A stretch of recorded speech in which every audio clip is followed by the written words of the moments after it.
You know, more kids than ever before are waiting for wishes, and you can help change their lives. Joining us now for how you can make help grant a wish is Jared Perry, CEO and president of Make-A-Wish Utah, and to tell us more about what the mission is about Make-A-Wish. Yeah, our mission is really simple, but it's really profound. You know, we grant wishes, these life-changing wishes, to children that are battling critical illnesses. And we do this knowing that a wish does matter. It changes the outlook. It changes the emotional and the physical well-being of these kids. And so being able to grant a wish, not just grant the wish, but do it in a time frame that matters most for them, it brings hope, it brings stability, it brings, you know, something for them to look forward to and fight for. It's important. Let's talk about the numbers. How many wishes are you granting every single week, and how many kids are still waiting for their wish to be granted? Yeah, we're granting a wish Monday through Friday, every day of the work week, which is crazy, and we want to be like, this is fantastic, but there's so much more we can do because we have more kids waiting for a wish than we've ever had before in the history of Make-A-Wish. And so that means we need resources, we need people to step up, we need to engage the community.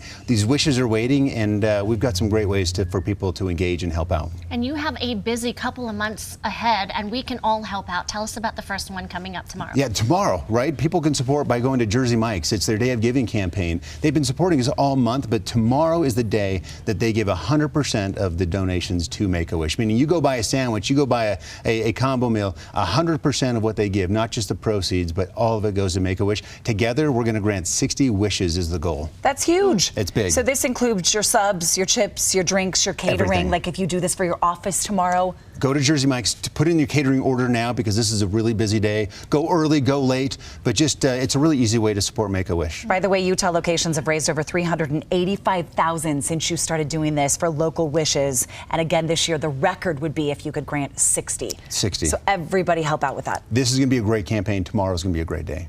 And we have other events. If this isn't the place, there are others and opportunities. Tell us what's happening. Yeah, April 1st, we do what we call Drive for Wishes campaign. We've got 2 cars donated by Strong Auto, and we have these sponsored through a lot of companies throughout the state of Utah. We travel to communities and we engage them in the wish process. It's better for people to see it and understand there's kids in their communities that they can support.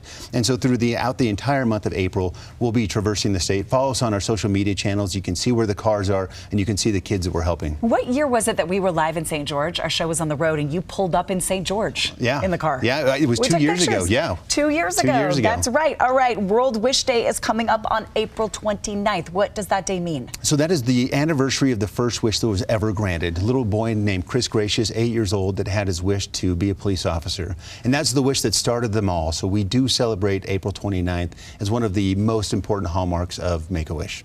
And granting these wishes also creates this hope for everyone else. Tell us about how it changes the community when we can do something for a little child. Yeah, it's emotional, right? These are kids that we know. These are kids that go to our children's schools. They're the kids that are in our communities. And understand that there's a family that are in need, that there's something that they need that they can't really provide for themselves.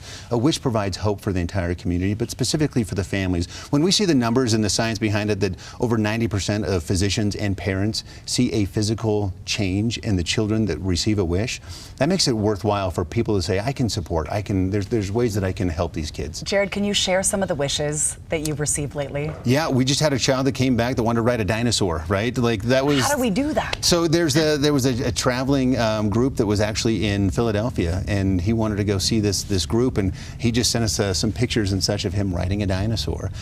We get a lot of course, travel as kids want to travel, especially during the winter months. People want to go someplace sunny, and so it's never about the destination, though. It's about the ability for them to choose what's right for them, whether that be a home room makeover, a backyard play set, or something that's just unique to them. The ones that get me are the ones that are not just for the child who's suffering, but for the entire family. That touches my heart so much. It's a family journey, and they don't have to go through it alone. There's ways that people can help. What can viewers do if they'd like to help? Go to @Make-A-Wish Utah and find out where those events are taking place. Go to our website. You can make a donation there. But give us a phone call. There's so many ways we can provide some great opportunities for companies, organizations. Go to Jersey Mike's tomorrow and get a sandwich. Get a sandwich. Have a great sub. Thank you, Jared. Thank you so much.